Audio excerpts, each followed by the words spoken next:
समन क्या होता है? ये कानूनी भाषा में कहा जाए तो समन अदालत की कार्यवाही के दौरान जारी किया जाने वाले एक कानूनी दस्तावेज नोटिस होता है। न्यायिक कार्यवाही के दौरान जब किसी व्यक्ति को अभियुक्त यानी आरोपी ठहराया जाता है तो उसे समन के द्वारा कोर्ट में पेश होने का आदेश दिया जाता है।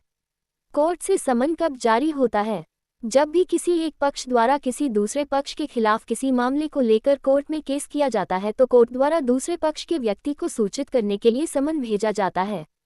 समन को मजिस्ट्रेट द्वारा जारी किया जाता है, जिसके द्वारा दूसरे पक्ष को ये सूचित किया जाता है कि उनके खिलाफ मुकदमा दर्ज कर लिया गया है, इसलिए उन्हें समन्स में दी गई तारीख डेट को अदालत के सामने पेश होना होगा।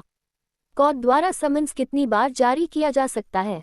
कोर्ट द्वारा समन भेजे जाने पर यदि कोई व्यक्ति उस समन का जवाब नहीं देता या निर्धारित समय पर कोर्ट में उपस्थित नहीं होता तो कोर्ट द्वारा 2 से 3 बार समन भेजा जाता है।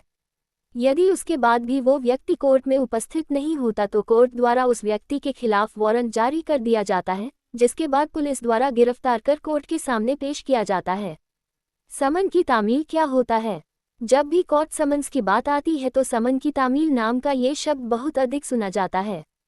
साधारण तरीके से समझे तो समन की तामील का अर्थ होता है समन का उस व्यक्ति तक पहुंच जाना जिसके लिए समन जारी किया गया है।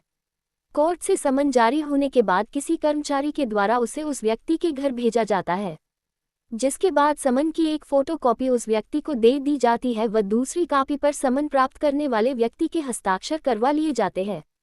इसलिए जारी होने से लेकर समन को प्राप्त करने तक की प्रक्रिया को ही समन की तामील कहा जाता है। Thanks for watching this video.